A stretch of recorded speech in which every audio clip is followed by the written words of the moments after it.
আপনাদের সকলকে স্বাগত জানাচ্ছি। আছেন এখন টিভিতে, দেখছেন আমাদের স্বাস্থ্য বিষয়ক আয়োজন এসএমসি নিবেদিত স্বাস্থ্য ও তারুণ্য। সুপ্রিয় দর্শক, আজকে আমরা যে বিশেষ বিষয়টি নিয়ে কথা বলবো তা হলো যৌন ও প্রজনন স্বাস্থ্য সচেতনতা নিয়ে। এই বিষয়ে কথা বলার জন্য আমাদের মাঝে তিনজন স্বনামধন্য চিকিৎসক আজকে এসেছেন এবং প্রথমেই তাদের সাথে পরিচিত হয়ে আমরা মূল আলোচনায় চলে যাব। আমাদের সাথে এই মুহূর্তে স্টুডিওতে রয়েছেন professor doctor Sarkar Mahbub Ahmed Shamim, head of department dermatology বিভাগ, উত্তর আধুনিক মেডিকেল কলেজ এবং হাসপাতাল। তিনি প্রেসিডেন্ট হিসেবে রয়েছেন aesthetic dermatology society of Bangladesh. Chief consultant হিসেবে রয়েছে laser treat clinic 21, Dhaka dermatology institute and DHI. আমাদের সঙ্গে আরও রয়েছেন ডক্টর মোহাম্মদ শামসুল আহসান মাকসুদ, তিনি psychiatrist and sexual medicine specialist, president হিসেবে রয়েছেন South Asian society for sexual medicine. আমাদের সঙ্গে আরও রয়েছেন doctor Humaira Bushra Hossain, aesthetic gynaecologist, consultant clinic 21, laser treat. আমি প্রথমেই ডক্টর সরকার স্যারকে দিয়ে শুরু করতে চাচ্ছি। আপনার কাছে প্রথমেই আমি যেটি নিয়ে জানতে চাইবো যে আমরা আজকে যে আয়োজনটি করেছি সেটি হলো যৌন প্রজনন স্বাস্থ্য সচেতনতা নিয়ে। এর পেছনে একটা উল্লেখযোগ্য কারণ রয়েছে, কারণ আমরা জানি যে আজকে ওয়ার্ল্ড সেক্সুয়াল হেলথ ডে এবং সারা বিশ্বব্যাপী এই দিবসটি পালন করা হয়ে থাকে। তো একজন বিশেষজ্ঞ চর্ম যৌন চিকিৎসক হিসেবে আপনি এই বিষয়টি কিভাবে বিশ্লেষণ করবেন? বাইরের দেশগুলোতে যে সমস্ত প্রোগ্রাম হতো সেগুলো অনেক সময় ভাষা জটিলতার কারণে সাধারণ মানুষের কাছে পৌঁছাতো না। তো আমরা কিছু মানুষ এগুলো কাজ শুরু করেছি, বিভিন্নভাবে সোশ্যাল মিডিয়াতে মানুষকে অ্যাওয়্যার করছি। তো সেই অ্যাওয়ারনেসে আসলে বিপুল সারা মানুষজন কিন্তু আস্তে আস্তে এই টাবুটা ভেঙে বের হয়ে আসছে এবং তারা কথা বলছে।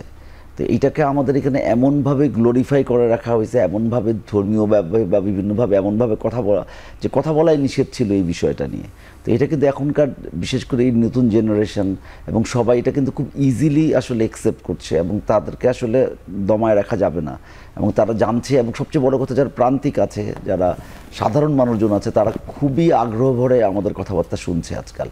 তো এরকম একটা দিনে আমরা এরকম সচেতনতামূলক একটা প্রোগ্রাম করছি, এটাও ভালো লাগছে এবং আস্তে আস্তে করে এই সচেতনতা বাড়তেই থাকবে এবং আমাদের রিপোর্ট যদি চলতে থাকে তাহলে আসলে খুব বেশি দিন নাই যে আমরা আমাদের জনগোষ্ঠীকে একটা ভালো পর্যায়ে নিয়ে যেতে পারবো। কারণ আসলে এই যে শিক্ষা, সেক্স এডুকেশন, যেটা আর কি, আসলে সেক্সটা যে এনজয় করার বিষয় সেটাই আসলে ম্যাক্সিমাম লোকজন জানে না।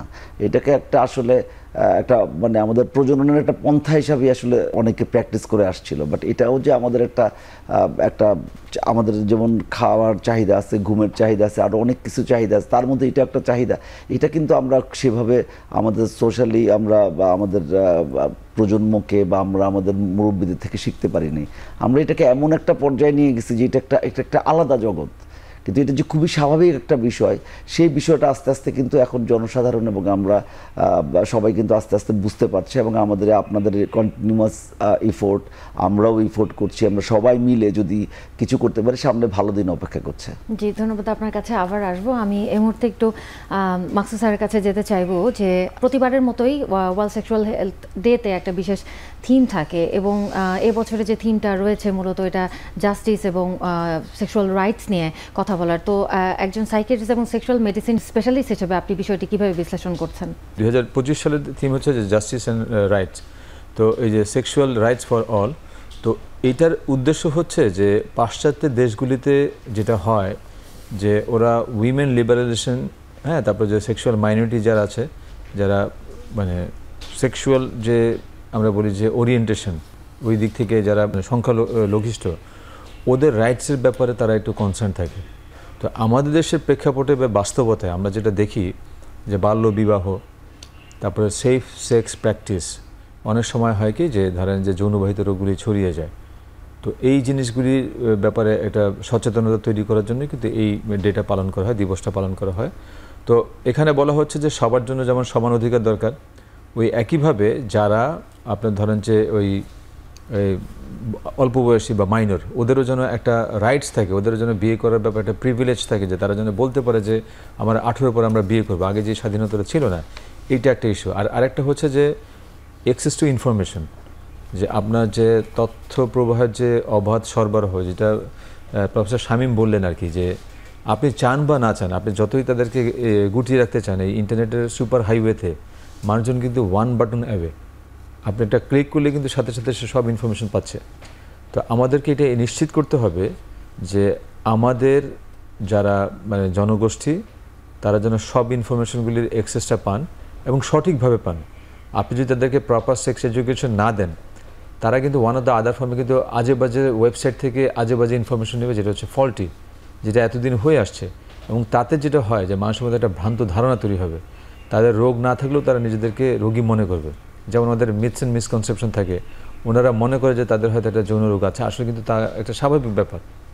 হ্যাঁ, যেমন অনেকে ধরেন যে রাতের বেলা যে আমরা বলি যে প্যাসেজ অফ সিমেন থাকে, যে ধরেন যে স্বপ্নের মধ্যে যদি কিছু মানে নির্গত হয় তাহলে তারা বলে যে স্বপ্নদোষ। এবং আমাদের দেশে একটা প্রচলিত ধারণা আছে যে এই কারণে বোধহয় তাদের যে যে যৌন জীবনটা হবে না, স্বাভাবিক হবে না, তারা বোধহয় বিভিন্ন রকমের ক্ষতির মধ্যে পড়ে যাবে। এই যে প্রত্যেকটা সঠিক ইনফরমেশন সঠিক জায়গায় যাওয়া, তাদের অ্যাক্সেস টু ইনফরমেশন এবং সবার জন্য যে ইকুয়াল রাইটস, এই রাইটসটাকে মানে যেন মানে মানুষের সচেতনতার মধ্যে আনার জন্যই কিন্তু ওয়ার্ল্ড সেক্সুয়াল হেলথ ডেটা পালন করা হয়, যেটা প্রতি বছর 4 সেপ্টেম্বর পালন করা হয়। তো আমাদের দেশের প্রেক্ষাপটে এটা খুবই প্রাসঙ্গিক এবং সময় এসছে যে সবার সাথে এই ব্যাপারটা কথা বলা এবং সায়েন্সের দৃষ্টিকোণ থেকে বলা, যাতে মানুষের কাছে একটা সঠিক তথ্যটা চলে যায়। আবার আসবো আপনার কাছে। আমি এই মুহূর্তে ডক্টর বুশরা মিস আছেন আমাদের সাথে। অনেক ধন্যবাদ, আপনি এসেছেন আমাদের আয়োজনে। যে ইন্টিমেট হেলথের সাথে নারী স্বাস্থ্যের কি ভূমিকা বা কি একটা সম্পর্ক রয়েছে, বিষয়টি নিয়ে যদি বলতেন। থ্যাংক ইউ ডক্টর টুইন। আমি আসলে একজন গাইনোকোলজিস্ট হিসেবে যদি দেখি, ইন্টিমেট হেলথ বা যৌন স্বাস্থ্য একজন নারীর জন্য যে শুধু তার রোগমুক্ত থাকা বা তার প্রজনন স্বাস্থ্যকেই মিন করে তা কিন্তু নয়। এটা শুধু রিপ্রোডাক্টিভ হেলথ কনসার্ন করে না। একজন নারীকে যদি তার মেন্টালি, ফিজিক্যালি, ইমোশনালি হেলদি থাকতে হয়, মানসিকভাবে, শারীরিকভাবে, সাইকোলজিক্যালভাবে হেলদি থাকতে হয়, তাহলে তার সেক্সুয়াল অ্যাসপেক্ট যে লাইফে আছে সেটাকে যে আমরা ইগনোর না করে, আমরা যদি একজন নারী যখন সুস্থভাবে রোগমুক্ত থেকে আনন্দময়ভাবে যখন তার সেক্সুয়াল লাইফটা এনজয় করতে পারে উইথ কনসেন্ট অফকোর্স, তাহলে তখনই আমরা বলতে পারবো যে সে ইন্টিমেট হেলথ রিলেটেড টপিকগুলো তার ব্যাপারে যখন কনসার্ন হবে, তার মানে তখন সে সুস্থ, সব দিক থেকে যদি আমরা দেখে থাকি। জি, সুপ্রিয় দর্শক, আমরা এই মুহূর্তে সোশ্যাল মার্কেটিং কোম্পানির ম্যানেজিং ডিরেক্টর এবং সিইও স্যার আমাদেরকে কিছু তথ্যভিত্তিক কথা বলেছেন, সেই বিষয়টি নিয়ে আমরা একটু শুনে আসতে চাচ্ছি। এসএমসি দীর্ঘ 50 বছর ধরে যৌন এবং প্রজনন স্বাস্থ্যের উপরে কাজ করছে। আপনারা জেনে খুশি হবেন যে বর্তমানে সারা বিশ্বের মধ্যে এসএমসি তৃতীয় স্থানে রয়েছে, যারা পরিবার পরিকল্পনা কর্মসূচিতে সোশ্যাল মার্কেটিংয়ের কার্যক্রম পরিচালনা করে। তাদের মধ্যে এসএমসি বর্তমানে প্রায় অর্ধেকের বেশি ওরাল কন্ট্রাসেপটিভ পিলের ব্র্যান্ড মানুষ ব্যবহার করে, দম্পতিরা ব্যবহার করে। দম্পতিরা বাংলাদেশে অর্ধেকেরও বেশি ইনজেক্টেবল কন্ট্রাসেপটিভ এসএমসির ব্র্যান্ড ব্যবহার করে। তারা প্রায় 72% কন্ডোম ব্যবহার করে। আর এর সম্মিলিত প্রয়াসের মাধ্যমে বাংলাদেশে 62% কন্ট্রাসেপটিভ প্রিভিলেন্স রেট রয়েছে এবং সেখানে অনেক বেশি কন্ট্রিবিউশন রয়েছে এসএমসির। এইচআইভি এইডস যখন প্রায় একটা বড় সমস্যা হিসেবে চিহ্নিত হতে যাচ্ছিল বাংলাদেশে, তখন কিন্তু ব্যাপক বিহেভিয়ারাল চেঞ্জ কমিউনিকেশন কার্যক্রম আমরা পরিচালনা করি। তৎকালীন সময়ে আমাদের বেশ কিছু ক্যাম্পেইন আমরা করি, তার মধ্যে লাকবাবাজি ক্যাম্পেইন অত্যন্ত গুরুত্বপূর্ণ ভূমিকা তখন পালন করেছে এবং বেশ পপুলার হয়েছে। আমরা প্রায় 18টি ড্রপ ইন সেন্টার করেছিলাম ঝুঁকিপূর্ণ এলাকায়। আমরা এই ড্রপ ইন সেন্টার করেছিলাম এবং সেখান থেকে বিনামূল্যে আমরা কন্ডোম সরবরাহ করতাম, তাদের সচেতনতামূলক কার্যক্রম পরিচালনা করতাম। এসব কিন্তু আমরা করে বাংলাদেশে সচেতনতা বৃদ্ধিতে খুব একটা বড় সড় ভূমিকা পালন করেছি। আরেকটা বড় কার্যক্রম হলো ডুয়েল প্রোটেকশন। আমরা কন্ডোমকে পজিশনিং করেছি for averting pregnancy as well as to prevent STI, HIV, AIDS and other transmitted disease. সেটাও কিন্তু একটা বড় কার্যক্রম। আমরা এই নকল কন্ডোম যেগুলো রয়েছে বা নিম্নমানের কন্ডোম রয়েছে, সেটা যাতে ব্যবহারকারীরা না ব্যবহার করে, কেননা এটা অনেক ঝুঁকি থেকে যায়, যার জন্য আমরা বিভিন্ন ক্যাম্পেইন বিভিন্ন সময় কিন্তু করেছি। আমরা যখন এই কন্ডোম কিনি, যেহেতু কন্ডোমের ক্ষেত্রে আমাদের খুবই একটা ভূমিকা পালন করি যাতে কোয়ালিটি কন্ডোম বাজারে সরবরাহ করা যায়। সেই জন্য আমার কন্ডোম ব্যবহারকারীদের কাছেও আমার অনুরোধ যে তারা যাতে এসএমসি লোগো দেখে কন্ডোম ব্যবহার করে, তাতে করে অন্ততপক্ষে ঝুঁকিমুক্ত থাকা তাদের পক্ষে সম্ভব হবে। ওয়ার্ল্ড সেক্সুয়াল হেলথ ডে, এই দিবসটিকে যদি, এই দিবসটির তাৎপর্য হলো আমরা সবাই যদি সম্মিলিতভাবে প্রচেষ্টা চালাই যাতে করে এসটিডি এসটিআই আমরা বাংলাদেশ থেকে নির্মূল করতে পারি অথবা সে ব্যাপারে অনেক ভূমিকা রাখতে পারি, এবং সেইটা কালেকটিভ ভূমিকা হওয়া উচিত। আমরা আমাদের যারা গাইনোকোলজিস্ট আছেন তাদের কাছে আমি রিকোয়েস্ট করব, যারা চর্মরোগ বিশেষজ্ঞ রয়েছেন তাদের কাছে আমার রিকোয়েস্ট যে আমরা সবাই মিলে সম্মিলিতভাবে কাজ করব, এবং ডেভেলপমেন্ট পার্টনার যারা রয়েছেন তারা কাজ করবে সরকারি প্রচেষ্টা, এবং এসএমসি তাদের সব সময় পাশে থাকবে।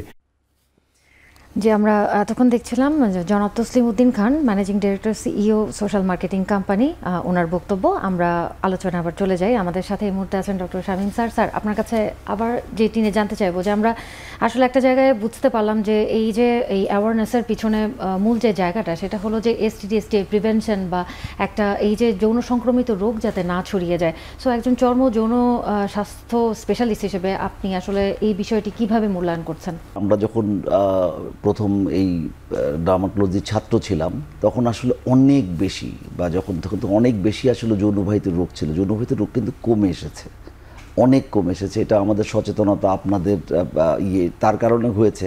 কিন্তু যেগুলো প্রথম ছিল, আমরা যেমন আসতাম তখন সব বেশি প্রিভিলেন্ট ছিল। একসময় আমরা পড়তাম সিফিলিস, গনোরিয়া, যেটার হার অনেক কমে গেছে। আমরা আসলে অন্যান্য যে সমস্ত, যেমন এইচআইভি নিয়ে একটা বিশাল ভয় ছিল, সেটাও কিন্তু অনেকটুকু কমে এসেছে, মানে যেই পরিমাণ ভয়টা ছিল। কিন্তু এখন অন্যান্য অনেকগুলো জিনিস আছে যেটা আসলে আমরা কন্ট্রোল করতে পারছি না। আমরা আরেকটু সচেতনতা দরকার। যেমন আমরা হারপেস নিয়ে খুব ভুগছি মানুষকে নিয়ে, অথবা আমরা যে টিনিয়া, যে সাধারণ fungal, it's no more contagious, এটা আমরা অনেক বেশি দেখতে পাচ্ছি। It is sexually transmitted. অনেকটুকু যারা সেক্সুয়াল করে তাদের মধ্যে স্বামীর থাকলে স্ত্রীর হয়, স্ত্রীর থেকে স্বামীর হয়।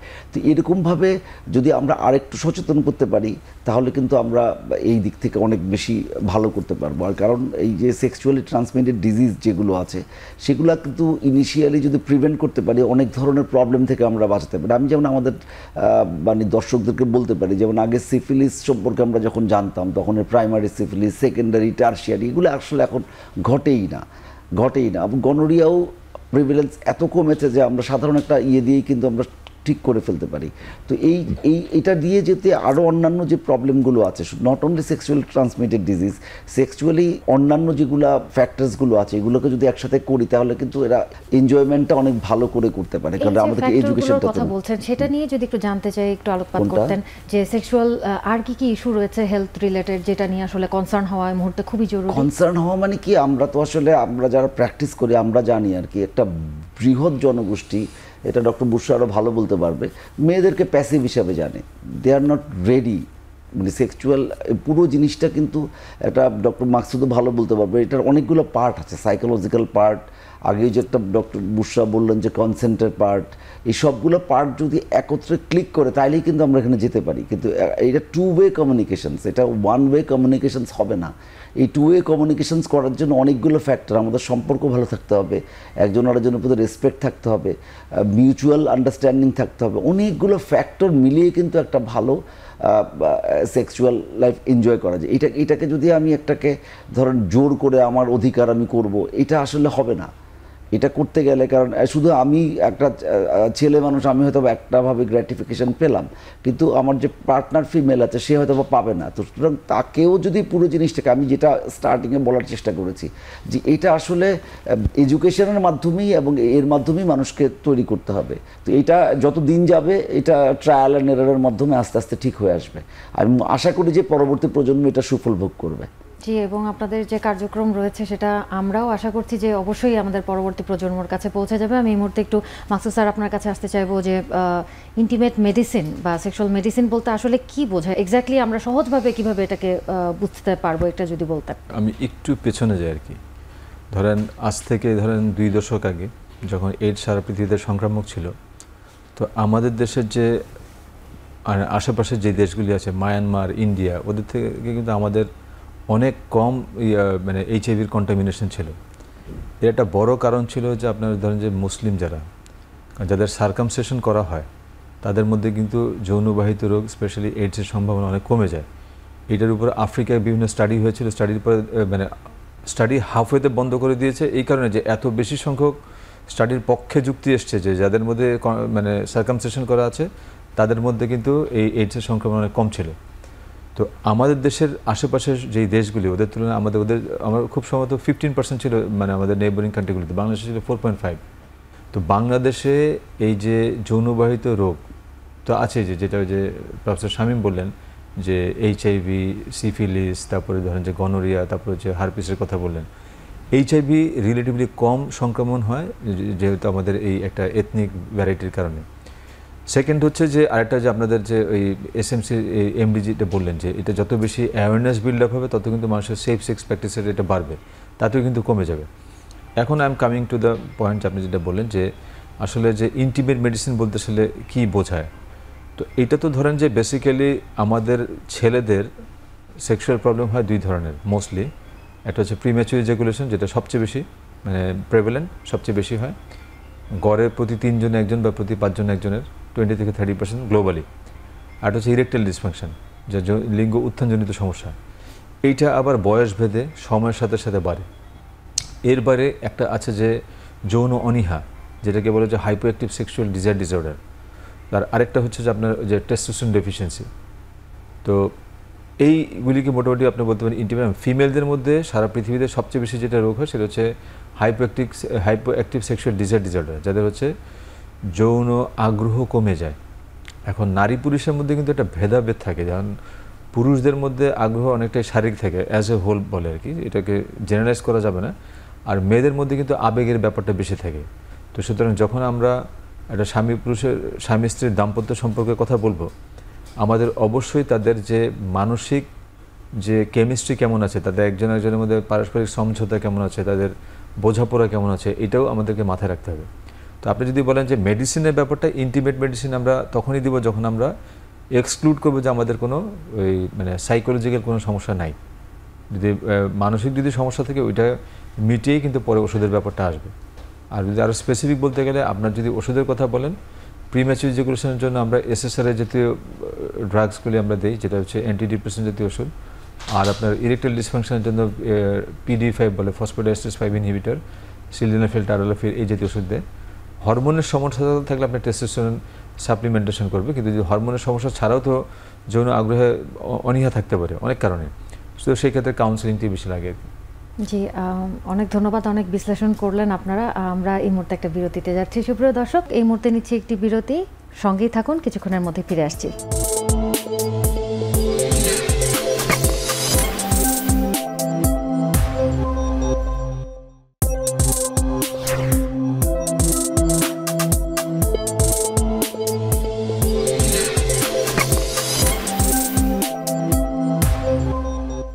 ফিরে এলাম বিরতির পর। আছেন এখন টিভিতে দেখছেন আমাদের নিয়মিত স্বাস্থ্য বিষয়ক আয়োজন এসএমসি নিবেদিত স্বাস্থ্য ও তারুণ্য। এই পর্যায়ে আমরা একটু ডক্টর বুশার কাছে যাব এবং জানতে চাইবো যে নারী স্বাস্থ্যের দিকটা আসলে কিভাবে বিশ্লেষণ করা যায় এবং আসলে অ্যাস্থেটিক গাইনোকোলজি বলতে আমরা কি বুঝি। ডক্টর বুশা মিস, আপনার কাছে জানতে চাইবো যে আপনি ক্লিনিক 21-এ কনসালটেন্ট হিসেবে রয়েছেন এবং ক্লিনিক 21 এই বিষয়টি আমাদের কাছে কিন্তু একেবারেই নতুন। আপনার কাছে জানতে চাইবো ক্লিনিক 21-এ অ্যাস্থেটিক গাইনোকোলজি কি প্র্যাকটিস করা হয়, আর আসলে এখানে কি কি ধারা রয়েছে বিষয় যদি একটু বলতেন। Thank you so much. আপনি ঠিকই বলেছেন, আসলে অ্যাস্থেটিক গাইনোকোলজি এবং ক্লিনিক 21 যে সার্ভিসেসগুলো বাংলাদেশে নিয়ে এসেছে, এটা একদমই নতুন একটা কনসেপ্ট। ওয়ার্ল্ড ওয়াইড পুরো বিশ্বে কিন্তু এই সার্ভিসগুলো নারীরা পাচ্ছে, তারা অ্যাভেল করছে, কিন্তু আমাদের দেশে এখনও মেয়েরা নিজেদেরকে নিয়েভাবে চিন্তাই করে না এবং অনেক ক্ষেত্রে দেখা যায় যে তারা তাদের এই ইন্টিমেট হেলথ বা সেক্সুয়াল হেলথের ব্যাপারে ডিউ টু ভ্যারিয়াস সোশ্যাল ট্যাবুর কারণে হোক বা তাদের নিজেদের ফাইন্যান্সিয়াল ফ্রিডম নাই দেখে হোক, তারা কিন্তু এই ট্রিটমেন্টগুলো সিক করে না। তারা ভাবে যে এটা হয়তো বা কোনো বিলাসিতা বা লাক্সারিয়াস কিছু, কিন্তু তা কিন্তু না। একটা মানুষকে যদি মেন্টালি এবং ফিজিক্যালি হেলদি থাকতে হয়, সেক্ষেত্রে কিন্তু তাকে তার সেক্সুয়াল অ্যাসপেক্টটাকে পুরোপুরি ইগনোর করে চললে কিন্তু হবে না। নারীদের মধ্যে এই সচেতনতাটা আমাদের আনতে হবে। তো অ্যাস্থেটিক গাইনোকোলজি নিয়ে আমি কথা বলবো। অ্যাস্থেটিক গাইনোকোলজি বেসিক্যালি অনেকের ধারণা থাকতে পারে যেটা শুধু সৌন্দর্য বৃদ্ধির জন্য, আসলে তা কিন্তু না। এটাকে আমরা কিন্তু ফাংশনাল গাইনোকোলজিও বলতে পারি, কারণ আমরা যে ট্রিটমেন্টগুলো এখানে অফার করছি ক্লিনিক 21-এ, সেখানে কিন্তু আমরা যেটা করা হয় নন ইনভেসিভ, যেগুলো পেলভিক ফ্লোর মাসল যেটা আছে, যেটার উইকনেসের কারণে নানা সমস্যা দেখা দিতে পারে, সেটাকে আমরা স্ট্রেংথেনিং করি। সেটা করতে গিয়ে কিন্তু আমাদের অনেক রকম মেয়েরা যেই প্রবলেমগুলো ফেস করে, স্পেশালি উইথ এইজিং, যখন হরমোনটা এস্ট্রোজেনটা একটু কমে যায় এবং after like few child birth, বাচ্চা কয়েকটা হওয়ার পরে যখন সমস্যাগুলো দেখা দেয়, পেলভিক ফ্লোর মাসলটা ডিসফাংশন হয় বা উইকনেস ডেভেলপ করে। এটাকে স্ট্রেংথেনিংয়ের জন্যই কিন্তু আমরা সার্ভিসেসগুলো দিচ্ছি। পাশাপাশি আরও নতুন ধরনের ট্রিটমেন্ট আছে, কিছু লেজার্স আছে। আমরা মেনলি ভ্যাজাইনাল ল্যাক্সিটি যদি হয়ে যায়, সেক্ষেত্রে ওটাকে আমরা টাইটেন করতে পারি। পাশাপাশি অনেক মহিলারা মানে নীরবে স্ট্রেস ইনকন্টিনেন্সে ভুগছে, সেটা যে শুধু বয়স হলেই ভুগছে তা কিন্তু না, এটা আমাদের একটা ভুল ধারণা। অনেক ইয়াং মেয়েরাও স্ট্রেস ইনকন্টিনেন্সে ভুগছে, ডিউ টু চাইল্ড বার্থ আর ওবেসিটি বা হরমোনাল চেঞ্জেসের কারণেই হোক, ভুগছে তারা। তো এই সকল ট্রিটমেন্ট আমরা দিয়ে থাকতে পারি। তাছাড়াও অ্যাস্থেটিক গাইনোকোলজি আসলে ইটসেলফ অনেক কিছু নিয়ে কথা বলা যাবে, যেরকম কিছু স্ট্রাকচারাল প্রবলেম থাকতে পারে মেয়েদের, যেটা হয়তো অনেকে ভাবে যে এটা শুধু হয়তো বা দেখতে খারাপ লাগছে দেখে একটা মেয়ে কনসার্ন হবে, তা না। অনেক সময় ওটা আনকমফোর্টেবল হয়ে যায় চলাফেরা করতে, এক্সারসাইজিং করার সময় অনেক ঘাম হয়ে ওই জায়গাটাতে ইনফেকশনস হয়, যে কারণে আমরা কিন্তু বলি যে লেবিয়া যেটা আমরা বলি, ওটা যদি অ্যাসিমেট্রি থাকে ওগুলো কিন্তু কারেক্ট করা সম্ভব, ক্লাইটোরাল হুড থাকলে কারেক্ট করা সম্ভব, এবং সার্জিক্যালি কিন্তু পেরিনিওর র্যাফি যেটা আমরা বলি, মানে পস্টেরিয়র ওয়ালটাকে টাইটেন করে দেওয়া সম্ভব। নন ইনভেসিভ সার্ভিসেসও আমাদের ওরকম রয়েছে। ফিলার্স দিয়ে আমরা অনেক সুন্দর করে মন্স পিউবিসটাকে, ভালভাটাকে অনেক সুন্দর করে ঠিক করে দিতে পারি। মানে যারা চায় যে তাদের বডি ইমেজটা একটু নিয়ে, যারা একটু লো সেলফ এস্টিমে ভুগছে, তারা যদি আমাদের কাছে আসে, আমরা কিন্তু এরকম সার্ভিসেস তাদেরকে দিতে পারি। এছাড়াও প্রেগনেন্সির পরে নানান রকম চেঞ্জেস কিন্তু আসে, যেরকম অনেক নারী চুল পড়ে যায়, মেস্তা হয়, স্ট্রেচ মার্ক ডেভেলপ করে, ব্রেস্ট স্যাগিং হয়ে যায়, এই সকল কিছু ট্রিটমেন্ট আমরা এখানে দিয়ে থাকি। জি, তো ক্লিনিক 21টা আসলে কোথায় অবস্থিত? কারণ এটা মানে সব জায়গায় আছে কিনা, বা যদি নারীরা চায় এ ধরনের ট্রিটমেন্ট নিতে, তাহলে কোথায় তারা আসবেন? ক্লিনিক 21 বনানী 11-তে লেজার ট্রি যে বিল্ডিং আছে তার উপরেই অবস্থিত, এবং এখানে আসলে একজন নারী যখন আসবে, সে কিন্তু কম্প্রিহেন্সিভ একটা হেলথ কেয়ার সে পাবে। আমি আছি অ্যাজ এ গাইনোকোলজিস্ট, ওখানে কাউন্সিলর আছে, এবং শামীম স্যার তো আছে, উনি সেক্সুয়াল মেডিসিন নিয়ে, চর্ম যৌন বিষয়ে নারীদের সাহায্য করতে পারবে। তাছাড়াও বিভিন্ন রকম আমরা মানে ওয়ার্ল্ড ওয়াইড যেসব ডিভাইসগুলো একদম লেটেস্ট টেকনোলজি ইউজ করা হচ্ছে, সেই ডিভাইসগুলোই আমাদের এখানে এখন আছে। এনার্জি বেসড ডিভাইস যেগুলো বেসিক্যালি আমি মিন করছি, ওগুলো দিয়ে আমরা সব রকম ট্রিটমেন্ট নারীদেরকে দিতে পারছি। তাছাড়াও আমাদের কাউন্সিলর আছে। যদি এরকম অনেক নারীরা থাকেন যারা আসলে সাইকোলজিক্যালি হ্যাপি না তার ম্যারেজে, হয়তো রিলেশনশিপ ইস্যুস আছে, হয়তো তার নিজের ডিপ্রেশন আছে, বা সে অ্যাংজাইটিতে ভুগছে, বা লো সেলফ এস্টিমে সাফার করছে, তারা যদি আসে, আমাদের কাউন্সিলর কিন্তু তার সাথে কথা বলতে পারে, তাকে একটা কম্প্রিহেন্সিভ মানে যত রকম কেয়ার তার লাগবে আমরা একসাথে কিন্তু তাকে প্রোভাইড করার একটা সুব্যবস্থা করেছি। ধন্যবাদ। আবার আসবো আপনার কাছে। শামীম স্যার, আপনার কাছে একটু জানতে চাইবো যে আপনি অ্যাস্থেটিক ডার্মাটোলজির পাশাপাশি সেক্সুয়াল হেলথ নিয়ে, সেক্সুয়াল মেডিসিন নিয়ে কাজ করছেন, তো সেখানে পুরুষের স্বাস্থ্যটা তো আসলে ইগনোর করার কোনো সুযোগ নেই। সো পুরুষেরও অনেক ধরনের স্বাস্থ্য সংক্রান্ত জটিলতা থাকে, যেগুলো আপনারা অ্যাড্রেস করে থাকেন। সো সেই ট্রিটমেন্ট প্যাটার্ন এবং কী ধরনের কাজ হচ্ছে, এটা নিয়ে যদি একটু বলতেন। যেমন প্রথম কথা হচ্ছে তার সাইকোলজিক্যাল কনফিডেন্স লাগবে, এইটাতে একদম ফার্স্ট। কারণ এটা সেক্সুয়াল ব্যাপারটা 90% সাইকোলজিক্যালি যে, এবং তার কনফিডেন্স লেভেল যদি ঠিক থাকে, তারপরে বাকি জিনিসগুলো আমরা অ্যাড্রেস করতে পারি। তারপরে আমাদের খেয়াল করতে হবে যে পেনিসের ইরেকশনের মূল ব্যাপারটা হচ্ছে তোমার ব্লাড সাপ্লাই। তো ব্লাড সাপ্লাইটা আমাকে এনশিওর করতে হবে, যে ব্লাড সাপ্লাইটা প্রপার হচ্ছে কিনা, এই ব্যাপারে আমাদের একটু খেয়াল করতে হবে। তারপরে খেয়াল করতে হবে যে আপনার টেস্টোস্টেরন লেভেলটা ঠিক আছে কিনা। এখন টেস্টোস্টেরন লেভেল একটা লেভেল আছে, ধরেন নিচের থেকে উপর পর্যন্ত লেভেল আছে। তো এখন আমি যদি পুরুষ হই, আমার একটা নিচের লেভেলে থাকবে, বাট আই কান্ট পারফর্ম, তো এটার জন্য একটা নির্দিষ্ট মাত্রা থাকা লাগবে। তো এই সমস্ত জিনিসগুলোকে খেয়াল করে আমাদের চিকিৎসা মানে ইয়েটাকে আমরা ডিজাইনটাকে প্ল্যান করি। আমাদের সাথে অনেকগুলো ডার্মাটোলজিস্ট আছেন যারা আসলে কনসাল্ট করেন এই ব্যাপারে। প্রায় ধরেন আমাদের 8 জন কনসালটেন্ট আছে, তারা রোগী দেখেন। তারা রোগী দেখে আমরা অ্যাসেস করি আসলে তার কোন জিনিসটার দরকার। যদি দেখি যে টেস্টোস্টেরন কমে গেছে তখন বা হরমোন রিপ্লেস করার চেষ্টা করি, বা মানে হরমোন বুস্টিং যে ডায়েটগুলো আছে সেগুলো নিয়ে আমরা তাদেরকে পরামর্শ দেই। তারপর যদি দেখি ফিজিক্যালি কোনো ধরনের কোনো প্রবলেম হচ্ছে তাহলে আমরা ব্লাড সাপ্লাই বাড়ানোর জন্য অনেক ধরনের আমাদের ডিভাইস আছে, যেমন আমরা শক ওয়েভ থেরাপি দিই। শক ওয়েভ থেরাপি দিলে কি হয়, শক ওয়েভ দিয়ে আমরা আসলে ওখানে বেসিক্যালি আমরা ওই যে ব্লাড সাপ্লাইগুলোকে রেস্টোর করি এবং এদেরকে ভালো করে তৈরি করি। তাছাড়া pelvic floor muscle is very important. এটা একটা লেয়ার অফ মাসেল যেটাকে পিয়ার্স করে আসলে আমাদের অ্যানাল ক্যানাল বেরিয়েছে এবং পেনিসটা বেরিয়েছে। তো এটার স্বাস্থ্যটা যদি ভালো হয়, থিকার হয়, যেটার জন্য আমরা কেজেলস এক্সারসাইজ দিই। তো কেজেলস এক্সারসাইজ ম্যানুয়ালি করা ইটস ভেরি ডিফিকাল্ট। তো আমাদের we have a device, excellent device, BTL এর এমসেলার ডিভাইস নিয়ে এসেছি, যেটা 200 টাইমস মোর পোটেন্ট, অল্প সময়ের মধ্যে সেই পরিমাণ ইলেকট্রোম্যাগনেটিক ওয়েভ দেয়। ফলে আমাদের যদি পেলভিক ফ্লোর মাসেলটা যদি স্বাস্থ্যটা ভালো হয় বা এটাকে যদি আমরা ঠিকমতো এক্সারসাইজ করতে পারি তাহলে এটা অনেক থিকার হয়, তাহলে আমাদের ইরেকশনটা অনেক স্ট্রঙ্গার হয় এবং লম্বা সময় হয়। তাতে আমাদের নাইট্রাস অক্সাইড প্রোডাকশনটাও বাড়ে। তো ইত্যাদি সব কিছু মিলিয়ে আমরা আসলে পেশেন্টকে, তাছাড়া আপনি জানেন আমরা 2012-এর লাস্টের দিকে আমি আমেরিকা থেকে এসে পিশট বলে একটা জিনিসকে ইন্ট্রোডিউস করেছিলাম। এখন মাশাআল্লাহ সারা বাংলাদেশ আসলে পিশটের উপরই আছে, পিশট ওশট এর উপরই আছে। এটা আসলে কিছু না, আমাদের PRP যেটার মধ্যে গ্রোথ ফ্যাক্টরসগুলো আছে সেই গ্রোথ ফ্যাক্টরসগুলো লোকালি ইনজেক্ট করে দেওয়া হয়। এটা আসলে ব্লাড ফ্লো বাড়ায়। আলটিমেটলি ব্লাড ধরে রাখার যে ইয়েটা, যত বেশি চ্যানেলগুলো ডেভেলপ করবে তত বেশি ব্লাডটা ধরে রাখতে পারবে, যত বেশি ব্লাড ধরে রাখতে পারবে তত ইরেকশন ভালো হবে। তো এই কারণে পিশট খুব ভালো কাজ করে। তো এটাকে আরও বেশি আমরা উই ইউজ বোকক্স অ্যাজ ওয়েল। আমরা আরও অনেক ধরনের এই জিনিসগুলোকে ডিজাইন করে আস্তে আস্তে পেশেন্টকে দিই, কারণ আমাদের মুশকিল হচ্ছে মানুষজনকে শুধু কনফিডেন্স দিলে হবে না।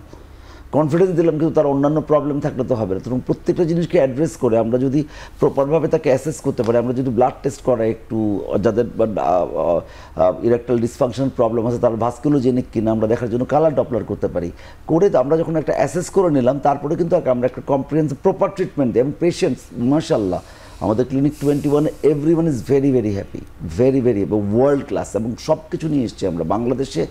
এটা মানে এই পুরো সাবকন্টিনেন্ট এশিয়ার মধ্যে এরকম কোনো ক্লিনিক নাই যেটা আমরা সেট আপ করেছি এখানের মধ্যে। আমি একটু মাকসুদ স্যারের কাছে জানতে চাইবো যে আপনি প্রেসিডেন্ট হিসেবে রয়েছেন সাসেমে, তো এই সাসেমের আসলে কার্যক্রমটা কি, এটা নিয়ে যদি আমাদের কাছে একটু বলতেন আজকে। ধন্যবাদ।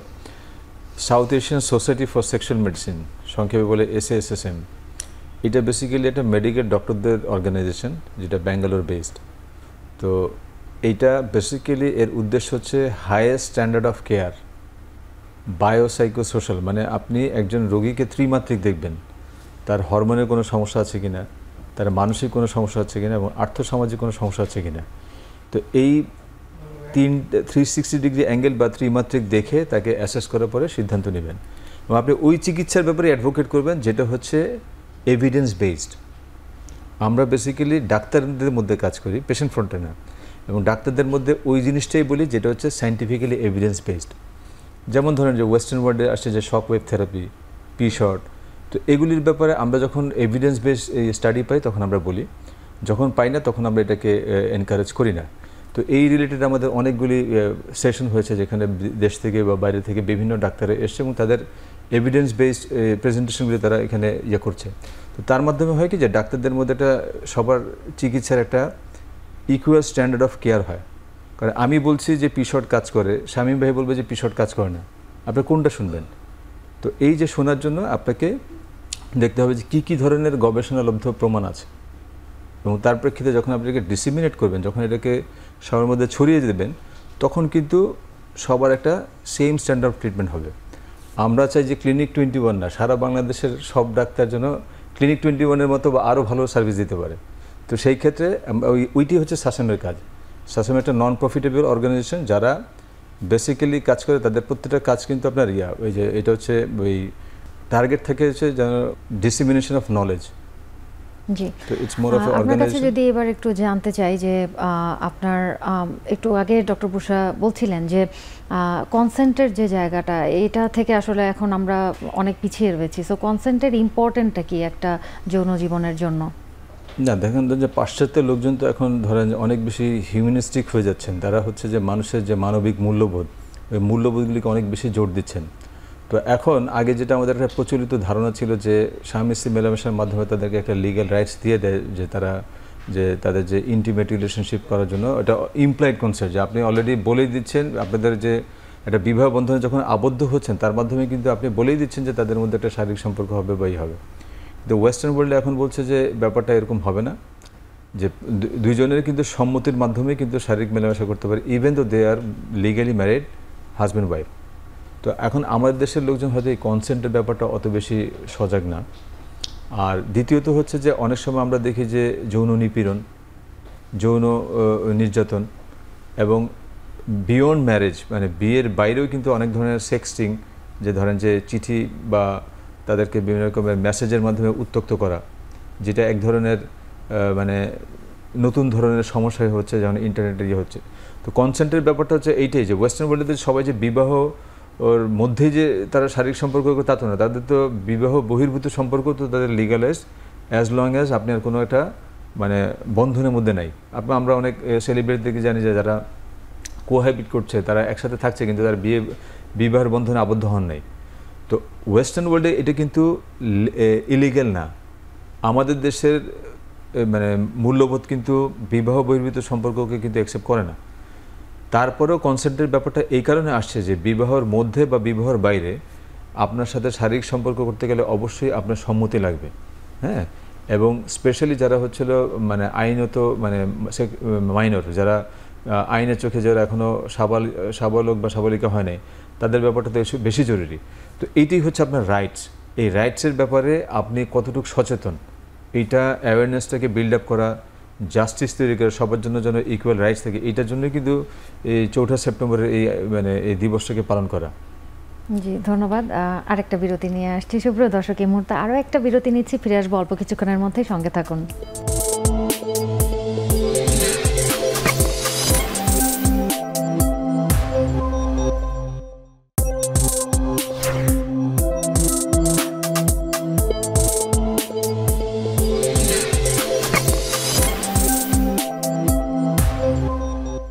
ফিরে এলাম বিরতির পরে, দেখছেন স্বাস্থ্য বিষয়ক আয়োজন এসএমসি নিবেদিত স্বাস্থ্য ও তারুণ্য। কথা বলছিলাম যৌন ও প্রজনন স্বাস্থ্য সচেতনতা নিয়ে। চলুন আবার কথা বলি। আমি এই পর্যায়ে ডক্টর বুশরা আপনার কাছে যে প্রশ্নটি রাখতে চাইবো যে আমরা তো আসলে নারী স্বাস্থ্য নিয়ে অনেক কথা বলে থাকি এবং নারী স্বাস্থ্যর পুরোটাই কিন্তু মনে হয় যে আসলে বোধহয় প্রজনন স্বাস্থ্য বা ধরেন বাচ্চা রিলেটেড সমস্যা এই ধরনের, কিন্তু অ্যাস্থেটিক একটা পার্ট রয়েছে যেটা একটা নারীর জীবনের সাথে একান্ত জরুরি এবং ওতপ্রোতভাবে জড়িত। তো এই জায়গাটা থেকে আসলে আপনাদের ক্লিনিক 21-এ অনেক কাজ করছেন, অ্যাস্থেটিক গাইনোকোলজির অনেক কিছু অলরেডি শেয়ার করেছেন। তারপরে যদি একটু বলতেন যে এটার প্রয়োজনীয়তাটা আসলে কি, যে নারীরা কেন এই স্বাস্থ্য নিয়ে চিন্তা করবে বা কথা বলবে? Thank you so much. এই যে আমরা এতক্ষণ কথা বললাম, আমরা কিন্তু জানতে পারলাম যে সুস্থ থাকার জন্য একজন মানুষের, শুধু নারী না, একজন মানুষের কিন্তু তার মেন্টাল হেলথ, সাইকোলজিক্যাল হেলথ, তার সোশ্যাল হেলথ ভালো থাকতে হবে এবং তার পার্টনারের সাথে তার ইন্টিমেট রিলেশনশিপটা কেমন যাচ্ছে বা ঠিক মতন এনজয় করতে পারছে কিনা, এটাও কিন্তু একটা বড় অ্যাসপেক্ট। এই জন্যই আসলে অ্যাস্থেটিক পার্টটাও এখানে চলে আসে। আমরা নারীরা সাধারণত শুধু ফ্যামিলির কথাই চিন্তা করি, স্বামী, সংসার, কিন্তু নিজেদের টেক কেয়ার করার বেলায় কিন্তু অনেকেই অনেক পিছিয়ে যায়। অনেকে নিজেদের টেক কেয়ার করে এবং আমি তাদেরকে অ্যাপ্রিসিয়েট করি। তারা নিজেদেরকে মানে তাদের তারুণ্য ধরে রাখার বেলায় বলেন বা নিজেকে সুস্থ রাখার জন্য হলেও, তারা নিজেদেরকে কনফিডেন্ট ফিল করানোর জন্য হলেও তারা ট্রিটমেন্ট সিক করেন এবং আমাদের কাছে আসেন। তো অ্যাস্থেটিক ট্রিটমেন্ট যদি আমরা বলি, সেক্ষেত্রে দেখা যায় যে যখন একজন নারী প্রেগনেন্সির পরে তার যে সকল চেঞ্জেস আসে, সেগুলো থেকে যদি সে চায় যে সে একটু সুন্দর দেখাক আবার আগের মতন, সেক্ষেত্রে আমাদের কাছে ট্রিটমেন্ট যেটা আমরা বলি মামি মেকওভার, সেখানে অনেকগুলো জিনিস একসাথে চলে আসে। আমরা তার বডি শেপিং একটা ইম্পর্টেন্ট পার্ট, তার সাথে পাশাপাশি স্ট্রেচ মার্ক যেগুলো হয় পেটের তল পেটে হয়, মাঝে মাঝে ব্যাক সাইডে হয়, স্ট্রেচ মার্কের ট্রিটমেন্টও আমরা করি অনেক সুন্দর করে, পিআরপি দিয়ে অথবা লেজার ইউজ করে করা যেতে পারে। এছাড়াও ব্রেস্ট ফিলার্স আমরা ইউজ করে থাকি ব্রেস্ট স্যাগিংয়ের প্রবলেম যে সকল নারী নিয়ে আসে। তো এই মমি মেকওভারের পাশাপাশি অ্যাস্থেটিক ট্রিটমেন্ট তো আমরা আসলে জানি যে ডিফারেন্ট টাইপের অ্যাস্থেটিক ট্রিটমেন্ট আমরা নিতে পারে একজন নারী। তার মধ্যে ধরেন স্কিনের জন্য যেগুলো রয়েছে সেগুলো তো শামীম স্যার আরও ভালো বলতে পারবে। পাশাপাশি স্কিন বিউটিফিকেশনের পাশাপাশি হেয়ার লস যদি কোনো নারীর প্রবলেম নিয়ে আসে, সেক্ষেত্রেও কিন্তু আমরা treatment with PRP, low level light therapy, এবং কেউ যদি চায় যে তার ট্রান্সপ্ল্যান্টটা যদি চায়, সেক্ষেত্রেও কিন্তু ডিএচআই করেও আমরা হেয়ার লসটা অনেকটা কারেক্ট করে দিতে পারি। এটা প্রয়োজনীয়তা আছে কারণ একজন নারী তার বডি ইমেজ নিয়ে যদি হ্যাপি না থাকে, সে যদি কনফিডেন্ট না ফিল করে, এটা কিন্তু তার ইন্টারপার্সোনাল রিলেশনশিপে এফেক্ট করবে। জি, আসবো আবার আপনার কাছে। স্যার, আপনার কাছে একটু যদি জানতে চাই যে এখনকার প্রজন্ম আসলে অনেক ধরনের মিডিয়ার থেকেই কিন্তু ইনফরমেশন পায়, সো এক্স্যাক্টলি কোনটা যে রিয়েল সোর্স বা কোনটা অথেন্টিক সোর্স, এই জায়গাটা আসলে আমরা বোঝাটা আসলে একটু ডিফিকাল্ট। অ্যাজ আ ডক্টর এবং এই বিষয়ে যেহেতু স্পেশালিস্ট আপনি আসলে এই নতুন প্রজন্মকে আগ্রহ বাড়ানোর জন্য বা সঠিক ইনফরমেশনটা অ্যাভেল করার জন্য কি পরামর্শ দেবেন? ইনফরমেশনসের জন্য আপনাকে প্রপার লোকের কাছে যেতে হবে। আপনাকে এখন ইনফরমেশন যেমন আমাদের সেক্সুয়াল মেডিসিন নিয়ে আমাদের একটু আমরা অনেকেই কাজ করি এই জিনিসটা নিয়ে, যেমন সাইকিয়াট্রিস্টরা কাজ করে, আমরা বাংলাদেশে অনেক আগে থেকেই ডার্মাটোলজিস্টরা কাজ করি, ইউরোলজিস্টরা কাজ করে, গাইনোকোলজিস্টরা কাজ করে। তো এরা সবাই যারা এই মেডিসিনটা প্র্যাকটিস করে তাদের কথাবার্তাগুলো শুনতে পারে এবং এভিডেন্স বেসড কথা যেগুলো বললো সেরকম সোর্সগুলো ব্যবহার করতে পারে যারা এগুলো আসলে প্র্যাকটিস করছে তাদের কাছ থেকে। কিন্তু সমস্যা হচ্ছে যে আমাদের অনেক ডাক্তারও আছেন যারা আসলে ওই ধরনের ইন্টারনেট থেকে বের করে ওই যে বিভিন্ন জায়গা থেকে চটকদার কথাবার্তা বলে অনেক সময় কনফিউজও করে ফেলে অনেক সময়। এটা একটু খুবই মুশকিল আর কি। সুতরাং একটা ডাক্তারের শিক্ষাগত যোগ্যতা, ব্যাকগ্রাউন্ড, এটা যদি একটু মেজার করে এটা আমি এটাকে আসলে খুব বেশি ভুল বলি করি না, কারণ আমি সবসময় দেখেছি যে কোনো ট্রানজিশন পিরিয়ডে যাচ্ছি আমরা, যে কোনো কিছুদিন ভালো খারাপ এটা সেটা করতে করতে একসময় যারা সার্ভাইভাল অফ দ্য ফিটেস্ট, যারা যোগ্য মানুষ তারাই টিকে যাবে এবং এভাবেই চলবে। তো আমাদের এই ফিল্ডটা আমাদের চলছে কিছুদিন ধরে, তো গত 5-7-10 বছর ধরে মানুষজন এটা নিয়ে কথা বলা শুরু করেছে। তো আগামী 10-15 বছর এরকম ট্রায়াল অ্যান্ড এররের মধ্যে যাবে এবং যারা যোগ্য লোক, যারা এই যে ডক্টর মাকসুদ আছেন বা আমরা যারা এগুলো নিয়ে কাজ করছি, তারা এক সময় এটাকে এস্টাবলিশ করে ফেলবে, মানুষজন বুঝে ফেলবে কার কাছে যেতে হবে, কার কাছে যেতে হবে না। তো এখন তো ধরেন অনেক মানুষজনই অনেক ধরনের মিস ইনফরমেশন দিচ্ছে। মিস ইনফরমেশন দিতে হলে এখন সমস্যা হচ্ছে কি, যে ধরুন ডাক্তার না, সেও এমনভাবে কথা বলে যে আপনি আসলে কল্পনাই করতে পারবেন, তাকেই সবাই ডাক্তার মনে করা শুরু করে। এটাও হচ্ছে। কিন্তু এখন যে কনফিডেন্সের ব্যাপারটা, এখন ইনফরমেশন হাইওয়ে থেকে কোনটা এনে কে কীভাবে প্রেজেন্ট করছে, আমরা খুব এটা নিয়ে সাফার করছি। তো এটা আমরা শুধুমাত্র এখানে এস্থেটিক ডার্মাটোলজিতেও একই অবস্থা হচ্ছে বা অন্যান্য অনেক ক্ষেত্রেই তাই হচ্ছে। তো এটা খুব বেশি দিন থাকবে না, এটা এক সময় ঠিক হয়ে যাবে। এটা নিয়ে, কারণ সত্য এবং নলেজ কোনোটাই আমাদেরকে চাপা দিয়ে রাখা যাবে না এবং একসময় মানুষ সত্যটা জানতে পারবে। দিনকে দিন এটা বলতে বলতে ঠিক হয়ে যাবে জিনিসটা। জি, ধন্যবাদ আপনাকে। স্যার, আপনার কাছে যে প্রশ্নটি রাখতে চাইবো যে আমাদের দেশে আপনি বলেছেন যে পুরুষদের ইরেকটাইল ডিসফাংশন বা প্রিম্যাচুর ইজাকুলেশন একটা বড় প্রবলেম, এবং এইটা আসলে ওই যে আবার সে একই কথা যে কোন সোর্সের কাছ থেকে আমি কোন ইনফরমেশন পেলাম বা আসলেই আমি সঠিক ট্রিটমেন্টটা নিয়েছি কি না, নাকি অনেকেই দেখা যায় যে আপনার প্রপার মেডিকেশন না নিয়ে একদম জটিল পর্যায়ে আপনাদের কাছে আসে। তো এই বিষয়টির অভিজ্ঞতা আপনি আমাদের কাছে আজকে শেয়ার করবেন। ধন্যবাদ। খুব ইন্টারেস্টিং একটা প্রশ্ন করলেন যে কার কাছে যাবে, কিভাবে যাবে, আমাদের এক্সপিরিয়েন্স কী। আমি দেখছি যে এখন কিন্তু রোগীর অনেক সচেতন। কিছুদিন ধরে আমি দেখছি যে আমার কাছে রোগী আসে, বললো যে কে পাঠিয়েছেন, বললো চ্যাট জিপিটি। এখন চ্যাট জিপিটিতে সে কী মেসেজটা দিয়েছে, এটা হচ্ছে ইম্পর্টেন্ট, যে সে কীভাবে এটা দেখতে চায়। তো এখন আমরা মনে করি যে, আমি শামীম ভাইয়ের সাথে একমত যে ওই সাস্টেনেবিলিটি হচ্ছে আসল। আপনি চটকদার অনেক কথা বলতে পারেন, ইয়ে করতে পারেন। আমি বলবো যে অবশ্যই যেই ডাক্তারের কাছে আপনি যাবেন, দেখবেন যে তার ক্রেডেনশিয়ালটা কী, সে কোন ফিল্ডে কাজ করেন, কি করেন, তার এই ফিল্ডে কী কন্ট্রিবিউশন আছে, সে কীভাবে কাজ করেছেন, কতটুকু কাজ করেছেন। তো এখন sexual medicine itself is not a single entity. আপনি যদি বলেন যে আমার সেক্সুয়াল প্রবলেম আছে, আমি কোথায় যাব, এটা ভ্যারি করে। যেমন ধরেন যে আপনার যদি একটা ইরেকটাইল ডিসফাংশন হয় এবং এটা সিভিয়ার পর্যায়ে, যেখানে ওষুধে রেসপন্স করছে না, অবশ্যই আপনি একজন ইউরোলজিস্টের কাছে যাবেন। আপনার যদি এমন হয় যে আপনার হার্টের সমস্যা আছে, আবার ইরেকটাইল ডিসফাংশন আছে, রিসেন্ট আপনার হার্ট অ্যাটাক হয়েছে, আপনার এখন সেক্সুয়াল প্রবলেম হচ্ছে, আপনাকে অবশ্যই একজন কার্ডিওলজিস্টের মাধ্যমে অ্যাসেসমেন্ট করার পরেই আপনার ফার্দার চিকিৎসা করতে হবে। আপনার যদি সাইকোলজিক্যাল প্রবলেম থাকে, আপনার মাস্টারবেশনের সমস্যা হয় না কিন্তু ওয়াইফের সাথে ফিজিক্যাল ইন্টিমেসির সমস্যা হয়, আপনি অবশ্যই একজন সাইকিয়াট্রিস্টের কাছে যাবেন। আপনি মেডিকেশন নিয়েছেন, কাজ হয় নাই, তারপর আপনার সাইকোথেরাপি লাগবে, তখন সাইকোথেরাপিস্ট বা সাইকোলজিস্টের কাছে যাবেন। আপনার ইয়াও আছে, আপনার মানে সেক্সুয়াল প্রবলেমও আছে, সাথে যৌনবাহিত রোগ আছে, এটা অবশ্যই আপনি একজন ডার্মাটোলজিস্টের কাছে যাবেন। বাট আমরা এখন যেটা চেষ্টা করছি যে আমরা যেই বললাম না যে হায়ার স্ট্যান্ডার্ড অফ কেয়ার আমরা মানে ডিসিমিনেট করছি, এই কারণেই যারা এক্সিস্টিং ফিল্ডে চ্যাম্পিয়ন, ধরেন আপনি একজন টপ ডার্মাটোলজিস্ট, তারপর একজন top urologist, top gynaecologist, endocrinologist, psychiatrist, এদের মধ্যে নলেজের জন্য একটা ইকুয়াল ডিস্ট্রিবিউশন হয়, এটার জন্য কিন্তু আমাদের সেশনের কাজ করা। আমরা চেষ্টা করি পারস্পরিক লিয়াজও করা, একজন একজনের কাজের পরিধি সম্বন্ধে জানলো থ্রু আস, এবং তারপরে হয় কি যে আমি বুঝতে পারবো যে এই রোগীটা আসলে আমার কাছে প্রফেসর শামীমের কাছে পাঠানো হচ্ছে, এই রোগীটা ডাক্তার বুশরার কাছে পাঠানো হচ্ছে, এবং ব্যাক অ্যান্ড ফোর্থ। ওনারা মনে করলেন যে আমি তার এই সেটে দেখছি, কিন্তু আমার মনে হয় তার এরকম একটা দরকার।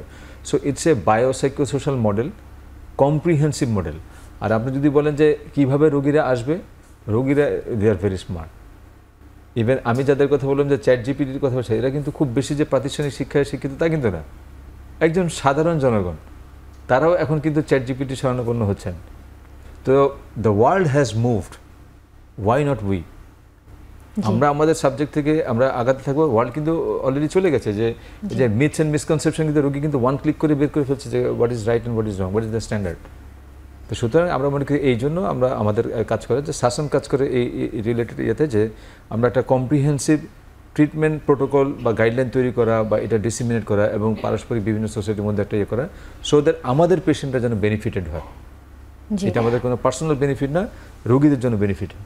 আমি আরেকটা প্রশ্ন আপনার কাছে রাখতে চাইবো যে বিয়ের আগে একজন দম্পতি কাউন্সিলিং করা উচিত কিনা পরিবার পরিকল্পনা, প্রজনন এবং যৌন স্বাস্থ্য নিয়ে। তবে একটা বিরতিতে যাব, তারপরে আমি ফিরে এসে প্রশ্নটি রাখবো আপনার কাছে। সুপ্রিয় দর্শক, এ পর্যায়ে নিচ্ছে আরেকটি বিরতি, ফিরে আসবো অল্প কিছুক্ষণের মধ্যেই, সঙ্গেই থাকুন।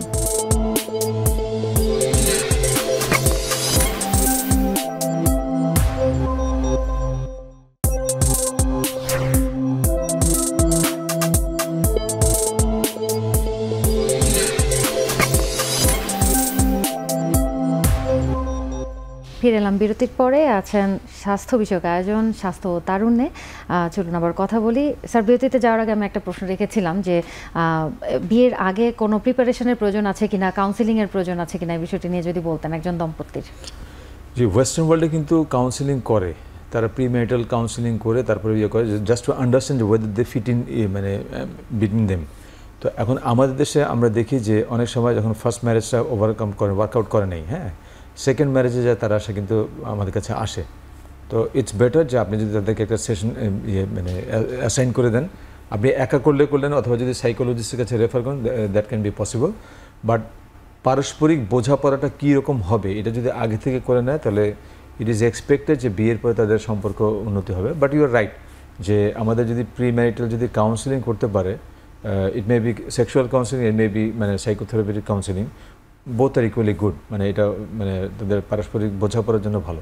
জি, ধন্যবাদ আপনাকে। আমি এবার একটু ডক্টর শামীম স্যার আপনার কাছে একটা ইন্টারেস্টিং প্রশ্ন রাখতে চাইবো। এই যে আমরা বলছি যে ইন্টিমেট হেলথ, তো ইন্টিমেট হেলথের নিয়ে সচেতনতা হওয়ার কি কোনো বয়স আছে কিনা, কোনো স্পেসিফিক বয়স পর্যন্তই কি আমরা ইন্টিমেট হেলথ নিয়ে কথা বলবো, নাকি এটা আসলে কোনো বয়স নাই, এই বিষয়ে বলবেন? এই যে সচেতনতার ব্যাপারটা, এটা কিন্তু একটা খেয়াল করতে হবে একটা জিনিস। একটা পুরুষ মানুষ যদি সে ফিজিক্যালি ফিট থাকে, সে যদি হাঁটাচলা করতে পারে, মোটামুটি চলতে পারে, একটা পুরুষ কিন্তু 85 পর্যন্ত সেক্স করতে পারে। 85। এখন আমাদের মানুষজন তো 55-60-তে রিটায়ারমেন্ট করে, তারপর তাদেরকে আমরা বাতিলের খাতায় ফেলে দিই। তাদের বাকি 20 ইয়ার্স যদি বেঁচে যায়, এখন তো আমাদের অ্যাভারেজ বয়স 70 বছর, 74 বছর বয়স। অনেকে যারা ভালো জায়গায় থাকে তারা মোটামুটি 80-85 পর্যন্ত থাকে। দে হ্যাভ নিড, এটাকে অ্যাড্রেস করতে হবে আমাদেরকে। মেয়েদেরকেও তাই, মেয়েরাও কিন্তু ম্যানোপোজ হয়ে যাচ্ছে মানুষদের আর্লি, অনেকের হয়তো বা 45 থেকে 54-এর মধ্যে ম্যানোপোজ হচ্ছে। এরপরও তাদের নিড আছে, কিন্তু তারাও কিন্তু আদার দেন তাদের কিন্তু সব ধরনের চাহিদা থাকে। তো এখন আমরা যদি ছেলে মেয়ে বড় হয়ে গেছে, হয়ে গেছে, আমরা আমাদের নিডটাকে যদি ইগনোর করি, আমাদের এত বড় জনগোষ্ঠীর নিডটাকে যদি ইগনোর করি, তাহলে কিন্তু প্রবলেম হয়ে যাবে। তো এইটাকে আসলে আমাদেরকে কি করে এই আমরা ইনিশিয়াল টাবু ভাঙছি, আস্তে আস্তে করছি, এটার দিকেও আমাদের আসলে খেয়াল করতে হবে। এইটা তো এখন ধরেন যার বয়স 60-70, they are very much active, they are very much capable. Even after 75 আমার কাছে আসে অনেক ধরনের পেশেন্ট, তাদের আগ্রহ এবং তাদের পারফরমেন্স হিউজ, মানে এটা চিন্তাই করা যায় না। সুতরাং এই বয়স নাই, কিন্তু আমি তো সেটাই বললাম যে খেয়াল করতে হবে যে এটাকে আমাকে আলাদা কিছু বানাতে পারবো না, এটা আমার নর্মাল খাবার দাবার ঘুম তার মতো একটা চাহিদা আমাকে মনে রাখতে হবে। এভাবে যদি ভাবি তাহলে কিন্তু আমাদের অনেক প্রবলেম সলভ হয়ে যায়। এখন একটা মানুষের 65 বছর বয়স বা 60 বছর বয়স হয়েছে, এখন তার ওয়াইফ মারা গিয়েছে, এখন সে আরেকটা বিয়ে করতে চাইলে তার ছেলে মেয়ে দিচ্ছে না, বা যাকে যে বিয়ে করে আনলো তার অবস্থা খারাপ। এগুলো নিয়ে আলোচনার অনেক সুযোগ আছে, এগুলো নিয়ে অনেক ধরনের কথা বলতে হবে আমাদেরকে সামনে, এগুলো নিয়ে অনেক কিছু করতে হবে, কিন্তু এগুলোকে আমাকে একসেপ্ট করে নিতে হবে।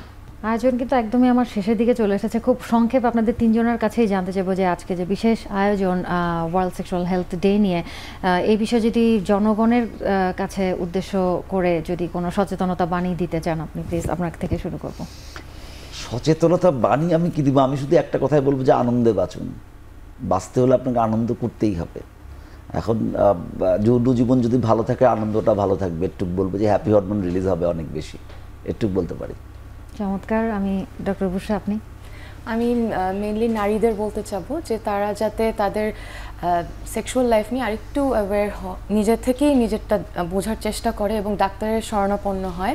প্রপার একজন কনসালটেন্টের সাথে যাতে তারা এসে অ্যাটলিস্ট পরামর্শ করে যে তাদের এই সমস্যাগুলো তারা ফেস করছে, একদম নীরবে সাইলেন্ট থেকে সাফার না করে ডাক্তারের কাছে চলে আসেন। এখন সার্ভিসেসগুলো বাংলাদেশে দেয়া হচ্ছে, আমরা চেষ্টা করছি পেশেন্ট পর্যন্ত পৌঁছানোর। আমি আশা করব যে নারীরা নিজেদেরকে নিয়ে আরেকটু কেয়ারফুল হবে এবং ডাক্তারের কাছে আসবে।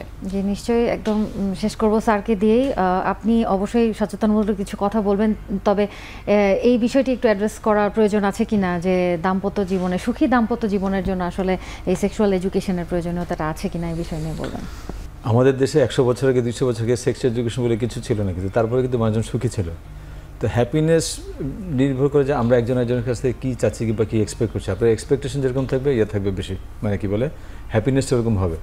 তো আমার মতে যে সচেতন হন, বিভিন্ন ওয়েবসাইট থেকে অথেন্টিক নিউজগুলি নেন, আপনার রাইটস, আপনার প্রিভিলেজ, আপনার কী কী মানে অধিকার, আপনার কী কী ক্ষমতা আছে এই সম্বন্ধে জানুন। সেফ সেক্স প্র্যাকটিস করুন। আপনার এই যে দাম্পত্য সম্পর্কের মাধ্যমে যেন আপনার এবং আপনার পরিবারের যৌন সংক্রমণের জন্য কোনো কারণ না হয়, এই প্র্যাকটিস করেন। এবং অনুশাসনের মধ্যে থাকলে আপনার জন্য এটা হেলদিয়ার লাইফ লিড করতে পারবেন।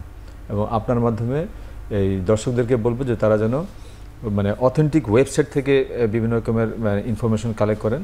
যদি আপনারা ইংরেজিতে পারদর্শী হন, international society for sexual medicine এদের একটা ওয়েবসাইট আছে www.issm.org, অথবা আমাদের যে south Asian society for sexual medicine এটার একটা ওয়েবসাইট আছে, এখান থেকে আপনারা ইনফরমেশন অ্যাক্সেস করতে পারবেন। তো সবাইকে ধন্যবাদ। অসংখ্য ধন্যবাদ আপনাদের তিনজনকেই, অনেক মূল্যবান সময় আমাদেরকে দিয়েছেন আজকে এখন টিভিতে, সেজন্য। সুপ্রিয় দর্শক, আমরা এতক্ষণ কথা বলছিলাম অতি গুরুত্বপূর্ণ একটি বিষয় নিয়ে, এবং আশা করি আমাদের আজকের আয়োজন থেকে আপনাদের মধ্যে সচেতনতা বৃদ্ধি করতে পেরেছি, কিছুটা হলেও পেরেছি।